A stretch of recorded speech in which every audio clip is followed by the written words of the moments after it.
The subway is the lifeblood of the city, and I'm proud to be able to lead it. But I'm more prouder to serve our governor, Andrew Cuomo, the governor of the state of New York.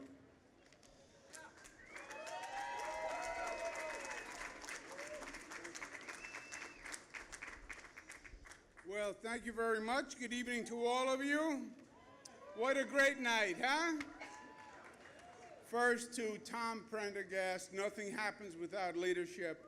And Tom really stepped up to the plate, and the entire team at the MTA, Ronnie Hakem and Michael H. and everyone really just stepped up to make this project done on time, but not just done on time, make it extraordinary. Let's give Tom and the entire team at the MTA a big round of applause.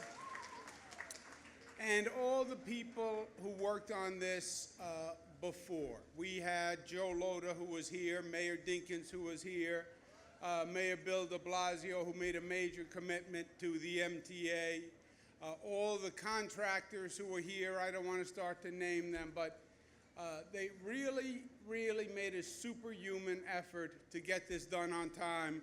And let's give them all a round of applause. You know, this is really quite a New York story. They talked about the Second Avenue subway 100 years ago, literally. And then in the 40s, they knocked down the elevated line that was on 2nd Avenue and 3rd Avenue because they were going to build the 2nd Avenue subway. They just forgot to build the 2nd Avenue subway. So what you had was all that volume then going to Lexington Avenue. And that's what made the 456 line on Lexington Avenue the busiest lines on the planet. And this 2nd Avenue subway line is now going to give the east side access. It will reduce the congestion on 456. It's been a long time coming, but it is not just, this is not your grandfather's subway station. I said to my family, I said, you know, how about this for an idea? We have a New Year's Eve party in the new subway station. And they gave me that look like, you know, there's crazy dad again, you know. But I said, this is unlike any subway station you've ever seen. You look at this mezzanine level, which subway stations normally don't have. It's open, it's airy. You look at the public art that is in all these stations. It is amazing. So let's give them a round of applause.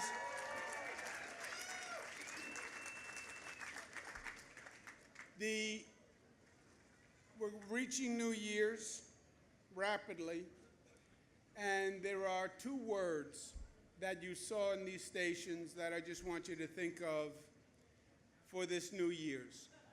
One word that you see when you're going down the escalators is the word Excelsior.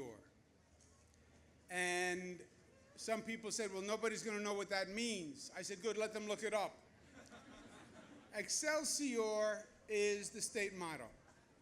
Excelsior means ever upwards, always aspirational.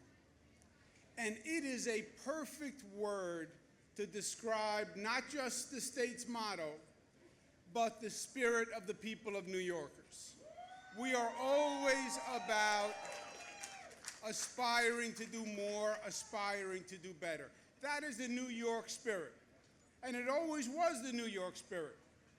They said, well, why did you need to get this done on deadline? We needed to get this done on the deadline because we're New York, and when we set a deadline, we're going to get it done.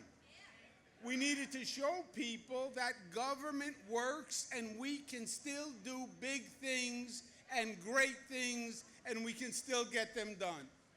Not just for the MTA, but we have airports that we have to build at LaGuardia and at JFK. We have a new Penn Station that we have to build. We have roads and bridges that we have to build. We have a new convention center that we have to build. And it's not just what we have to build. We're New York. We shouldn't settle for second best on anything. It's not okay that we have homeless people who sleep on the streets. It's not okay. that we have public schools that don't educate every child to their fullest potential. This is New York, and there is nothing that we can't do when we put our mind to it, and that's what we have to remember, and that's what Excelsior says to every one of us. The other word, the other expression is e pluribus unum. And I feel in a lot of ways, this country this year is going through a period of soul searching. And you feel sometimes that the country is looking for its moorings. Our founding fathers said e pluribus unum, and that says it all. It says when they founded this country, it was unique. It's the only country on the globe that is not about one race or one religion. The concept here was that they would form a country and they would open the doors. And that's what the Statue of Liberty is in the harbor. And we would invite people from all over the globe. And Emma Lazarus would write a poem that asked for the poorest internationally to come to this great new land and populate this new land. And out of many, e pluribus unum, out of many we would form one. Out of people from all over the globe, we would form one community. That is who we are. And that's what made us who we are. And that's what made this country the greatest country on the planet. New York, in many ways, is the epitome of that. Because we were the stepping off point.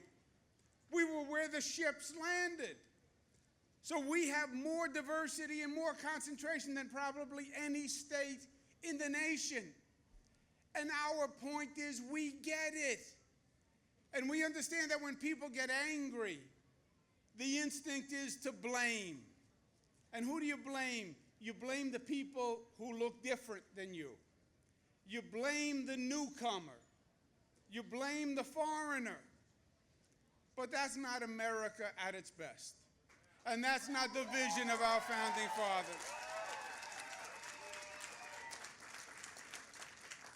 New York says, by its very existence, you can take 18 million people from all across the globe, bring them together, and form one community, and it can be the strongest community on the planet.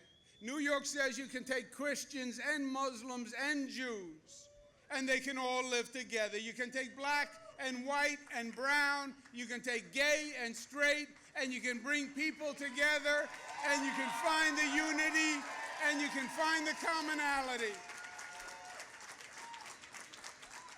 And New York says, while the nation is going through its soul searching, we reject the instinct to blame. And we reject the instinct to divide. And we reject the instinct to separate. Because the only thing that can destroy this country, the only thing, is to try to divide this country. Our strength is in unity. Our strength is understanding that that diversity that our founding fathers asked for has worked. And we have come together. And it is a source of strength and a source of beauty. And that's the message that New York has to carry. We have to stand up to this nation as a model of diversity, a model of immigration, a model of finding commonality, not differences, a model that says the founding fathers were right, e pluribus unum, bring us that diverse mix, and we will make one beautiful society. Thank you, and God bless you. A few minutes, and we're going to have a great new year. Thank you.